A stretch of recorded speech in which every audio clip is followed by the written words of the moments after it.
अस्सलाम वालेकुम। क्या हाल है आप सबके। आज मैं आपके लिए जो रेसिपी लाई हूँ उसका नाम है तारी, गोश्त की तारी, और जो कि मैं 2 स्टेप्स में बनाऊँगी। इसके पहले स्टेप के लिए जो हमें चीज़ें चाहिए वो मैंने बीफ का गोश्त लिया है जो कि 2 किलो के करीब है। आप चाहें तो आप मटन से भी बना सकते हैं। इसके साथ मैंने एक प्याज ली है जो कि मैंने इसको इस तरह से मोटे मोटा काट दिया है। हमें कोई इसके लिए फाइनली नहीं चाहिए क्योंकि हम इसको ऐसे ही इसके साथ डाल देंगे। इसके साथ मैंने 2 टेबलस्पून अदरक लहसुन के लिए हैं। 1 टेबलस्पून मैंने नमक का लिया है और आधा टीस्पून मैंने हल्दी का लिया है। तो चलें अपनी रेसिपी शुरू करते हैं और एक प्रेशर कुकर में ये सारी चीज़ें हम डाल देते हैं। चलें अब अपनी रेसिपी को हम शुरू करते हैं। ये सारा गोश्त हम इसमें प्रेशर कुकर में हम ये सारा डाल देंगे। इसके बाद हम ये प्याज भी डाल देंगे, अदरक लहसुन का पेस्ट, नमक आप अपने टेस्ट के हिसाब से भी कर सकते हैं, लेकिन चूंकि अभी हम स्टेप 2 में इसका मसाला बनाएंगे तो उसमें भी इसमें नमक जाएगा। और इसके बाद हम इसमें 1 लीटर के करीब हम इसमें पानी डाल देंगे। पानी जो है इसमें हम 1 लीटर, तकरीबन आप 2 लीटर तक डाल सकते हैं क्योंकि हम इसकी यखनी बनाएंगे। हमने 1 लीटर पानी पहले डाला था और 1 लीटर पानी हम और डाल देंगे तकरीबन, ताकि हम इसकी जो है यखनी बनाएंगे, जिससे हम फिर बाद में हम इसका मसाले में हम इसको यूज़ करेंगे। अच्छे से मिलाने के बाद इसको हम 10 से 15 मिनट के लिए हम इसको प्रेशर कुक करेंगे। और आप अपने प्रेशर कुकर के हिसाब से कम ज़्यादा आप अपना कर सकते हैं। तो चलिए अब हमारे 10 मिनट हो गए और हम अपने प्रेशर कुकर को खोल के देखते हैं कि जो है हमारा गोश्त कितना गला है। इसको देखते हैं। हम एक बोटी निकाल के इसको सिर्फ थोड़ा सा करके देखेंगे। ये देखें, ये गल चुका है। इसमें हल्की सी कसर है, लेकिन हम इसको जो है मसाले के साथ पकाएंगे तो अभी उसके साथ हम इसको गला लेंगे, क्योंकि इसके बाद इसको देगची में भी पकना है चावलों के साथ। मसाला बनाने के लिए मैंने प्याज 2 मीडियम ली हैं जो मैंने चॉप कर ली हैं, और साथ ही मैंने 3 मीडियम टमाटर लिए हैं, उसको भी मैंने चॉप कर लिया है। हम एक देगची में ऑयल लेंगे 5 से 6 टेबलस्पून के करीब, और सबसे पहले उसमें हम अपना गरम मसाला पहले डालेंगे ताकि उसकी खुशबू आ जाए। जब हम उसकी खुशबू आनी शुरू हो जाए तो उसके बाद हम इस प्याज को उसके साथ शामिल कर देंगे।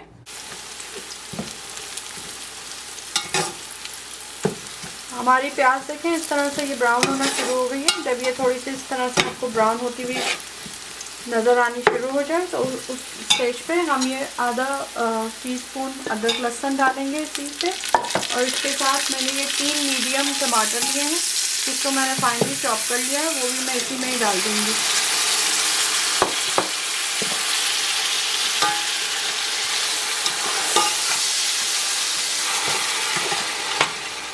इसको अच्छे से चलाने के बाद ये मैंने कुछ मसाले लिए हैं, जिसमें मैंने 1.5 टेबलस्पून जो है लाल मिर्ची पाउडर लिया है, और आधा टीस्पून मैंने हल्दी ली है, और आधी टीस्पून याद रहे कि मैंने जो है वो यखनी में भी डाली थी, तो इसलिए मैं सिर्फ आधी ही डाल रही हूँ।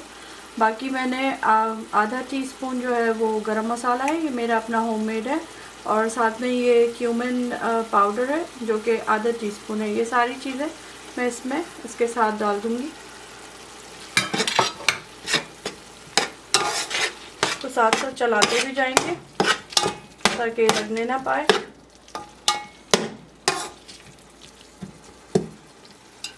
और साथ ही ये मेरे पास 2 टेबलस्पून कोरिएंडर पाउडर है, ये भी हम इसमें डाल देंगे और इसको ज़रा सा हम तेज़ कर देंगे भूनने के लिए। और साथ में जो हमने इसकी यखनी बनाई हुई थी उसका हम थोड़ा सा पानी इसमें मिला देंगे ताकि ये जलने ना पाए।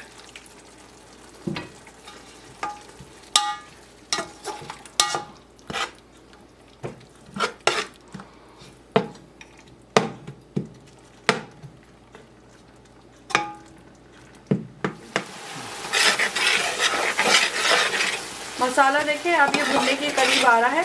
और इसमें इस टाइम पे हम दही, आधी प्याली मैंने दही लिया है और वो दही हम इसके अंदर साथ ही इसके साथ हम मिला देंगे।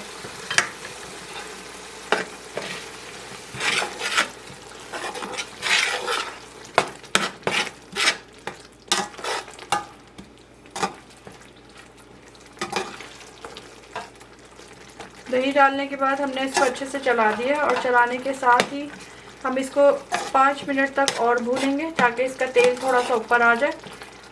और उसके बाद फिर हम अपने आलू उसमें शामिल कर देंगे। देखिए अब ये तेल आना शुरू हो गया, तो इसका मतलब है कि ये भुनने की तरफ आ रहा है। तो इसको हम चला के एक दफ़ा फिर देख लेंगे। और उसके बाद हम ये जो आलू मैंने 3 से 4 लिए हैं, आप कम ज़्यादा भी कर सकते हैं। मेरे बच्चों को आलू ज़रा ज़्यादा पसंद है, तो इसलिए मैंने आलू इसमें 4 तक ले लिए हैं। और इसको इस तरह से बड़े 2 पीसेस में कर लिए हैं। और उसको करने के बाद इसको अच्छे से हम चलाएंगे। 10 मिनट हो गए हैं, तो हम इसकी देखते हैं कि अब ये किस तरह से है। देखेंगे अब भुनने की तरह से तेल सारा ऊपर इसका आ चुका है। और इसी के साथ हमने जो ये गोश्त गलाया था, इस गोश्त को भी हम इस पॉइंट पे इसके साथ ही मिला देंगे, क्योंकि गोश्त में भी अभी इस वक्त थोड़ी सी कसर बाकी है। और क्योंकि ये अभी मसाले में भी पकना है, तो मसाले में पकने के साथ जायका उसके अंदर चला जाएगा। और साथ में हम 2 टेबल स्पून नमक ऐड कर देंगे इसी में। इसको ऐड करने के बाद इसको अच्छे से चलाएंगे ताकि जो है हमारा नमक अच्छी तरह से सब जगह मिक्स हो जाए। हम पानी सादा इसमें बिल्कुल नहीं डालेंगे, क्योंकि जो हमने यखनी बनाई है हम उसी यखनी का इसमें इस्तेमाल करेंगे, ताकि हमारे चावलों, आलू और गोश्त में उस यखनी का टेस्ट आ जाए जो हमने पहले से तैयार करके रखी हुई है। तो हम उसको थोड़ा थोड़ा साथ साथ डालते जाएंगे ताकि जो है वो हमारा मसाला जले भी ना। और उसके साथ हमारे आलू गलने के लिए भी हमें पानी डालना चाहिए था, जिसके लिए हमने ये यखनी इसमें डाल दी है। इसको करने के बाद एक दफ़ा फिर हम इसको चला के देखेंगे। और इसके बाद हम इसको थोड़ा सा स्लो कर देंगे ताकि आलू गोश्त अच्छी तरह से गल जाएं। और चलें अब आपसे हम 15 मिनट के बाद मिलते हैं। चले हम अपना ये खोल के देखते हैं और आलूओं को देखते हैं कि वो गल गए हैं या अभी उनमें कुछ कसर बाकी है, क्योंकि गोश्त तो ऑलरेडी गला हुआ था और उसको अब इतनी ज़रूरत नहीं होगी।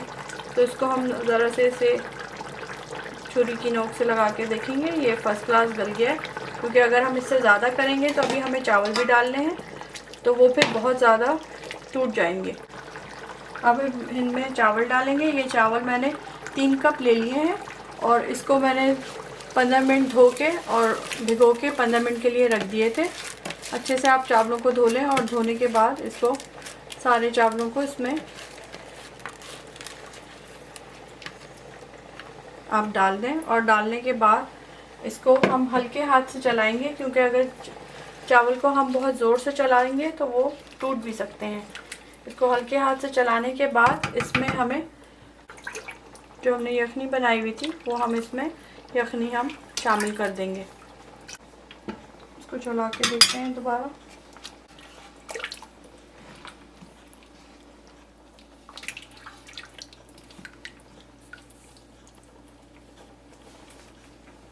मैं चावलों को हाथ से नाप के देखती हूँ, क्योंकि मैंने हमेशा चावल इसी तरीके से पकाए हैं। चावल का अंदाज़ा जो है आधा इंच तक होना चाहिए, जो कि यहाँ तक आ चुका है। इस तारी को हम एक मज़ेदार रायते के साथ सर्व करेंगे, जिसके लिए मैंने 1 कप दही ले लिया है। इसमें मैंने चंद पत्ते हरा धनिया के, जिसको मैंने ऐसे मोटा मोटा काट लिया है। 1 हरी मिर्ची मैंने ली है, जिसको मैंने इस तरह से मोटा मोटा काट लिया है। 1 लहसुन का क्लोव और साथ में 1/4 टीस्पून जो है वो हमने क्यूमिन पाउडर डाल दिया, जिससे इसका जायका अच्छा हो गया। नमक हम अभी नहीं डालेंगे, क्योंकि नमक जब हम शुरू में डालते हैं और हम जब ब्लेंडर चलाते हैं तो उससे जो है वो दही थोड़ा सा पतला हो जाता है। तो उसको हम आखिर में मिलाएंगे। इसको हम खोल के देखते हैं कि चावल हमारे किस स्टेज पर आ गए हैं। इसको हम बिल्कुल हल्के हाथ से चला के देखेंगे, क्योंकि जो है चावल हमारे टूटने ना पाए। ये बिल्कुल पक चुके हैं और इस तरह से हल्के हाथ से हम चलाने के बाद इसको हम दोबारा ढक्कन लगा के इस पे हम 5 मिनट के लिए रख देंगे, ताकि जो भी स्टीम और हीट है उसके साथ वो चावल और अच्छे से नरम हो जाए। मज़ेदार गोश्त की तहारी तैयार है। आपको मेरी रेसिपी पसंद आती है तो आप इसको लाइक कीजिए, शेयर कीजिए और मेरे चैनल को सब्सक्राइब करना ना भूलिएगा। और साथ में बने बेल आइकॉन बटन को ज़रूर प्रेस कीजिए, ताकि आने वाली नई वीडियोस आपको सबसे पहले उसका नोटिफिकेशन मिल सके। दोबारा एक अच्छी सी रेसिपी लेकर आऊँगी और दुआ में याद रखें। चलें, अल्लाह हाफ़िज़।